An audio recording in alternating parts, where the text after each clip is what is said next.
Let's get back to Syria and the ongoing protests there. It's going to be a busy day in Syria, as indeed across the region. We can speak now to the spokesperson for the government, Reem Haddad, who can talk to us now, the Syrian Information Ministry she's from, in fact, on the line from Damascus. Reem Haddad, people protesting today, perhaps in larger numbers than ever before in Syria. Are you going to allow them to do so? Sorry, I just need to correct you on one thing. I'm spokesperson for the Ministry of Information and not for the government. OK, for the Ministry of Information, indeed. That's right, that's right. Yes, actually, we have seen nothing today. There have been no demonstrators at all today. It's a bit too early. If there are going to be any demonstrations, they should be in about an hour or two. And now, there were decrees that were signed yesterday by the President, and one of them was the right to demonstrate peacefully, of course, and that allows people to demonstrate peacefully, but they have to apply to that. They have to apply for a license, and they have to tell the police, and the police will tell them along which route to follow and for how long they should demonstrate and how many people there should be. So we have to watch and see how things turn out. So if that's the case, you know, they are going to turn out, people are there, our reporter is saying that people are beginning to assemble. Why have government security forces turned out in such huge numbers, and why are whole cities being sealed off, whole areas being sealed off, Homs, Deraa, parts of Damascus? It's true, this is what we're getting from our witnesses on the ground. I know, you have this eyewitness phenomena thing again, which is... Well, we have a reporter as well, we have a correspondent who's seeing it. But I mean, as TV director, we have our cameras everywhere, and we have seen no gathering at all. They're in prayer now. So I don't know, where your correspondent is getting his or her information from. All right, let me put it this way. Are you talking about the prayers? If people are to protest today, if they do go ahead and protest, let's just put it that way, will the security forces allow them to do so? I think if the people protest peacefully, if they cause no harm or damage, if they do not burn or destroy, I think they will allow them to do so. And I think after a certain time, they will actually disperse them, tell them to go home. Because after the decree was signed yesterday, they have to apply to be able to demonstrate. But at what point would the security forces shoot at the protesters? If they were shot at, which has been the case previously, we've had about 40 people from the army and security killed.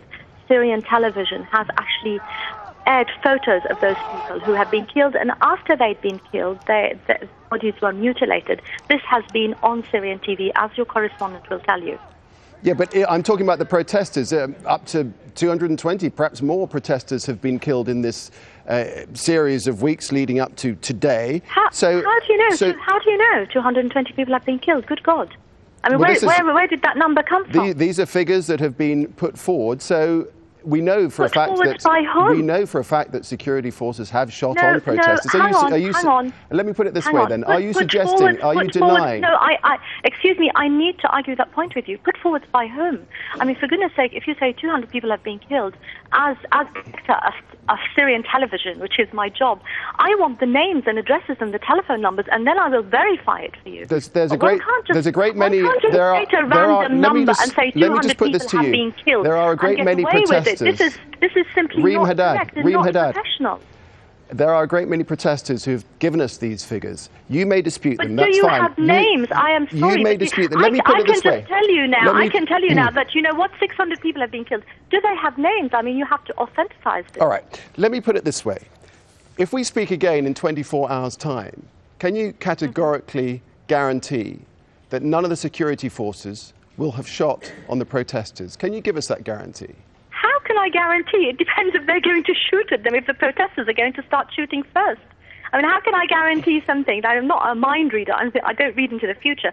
If you have a protest which turns violent, if you then have armed gangs, no country will allow armed gangs to go on the street and burn and loot and shoot, which is what has been happening previously.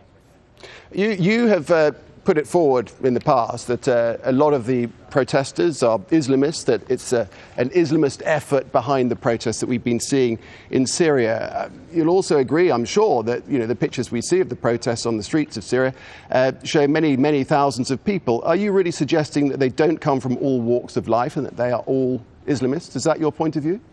I don't think state television has ever, the government line is that these are all Islamists. there are some indications that the majority of them could have an extreme line. Listening to Qardawi now on Qatar State Television, I was a little bit surprised at what he said and the way he egged these protesters on. Amongst these thousands, I'm sure they're not all Islamists. I'm sure they come from different walks of life. But at the end of the day, we are not against these protesters again at all. They can protest. They had demands.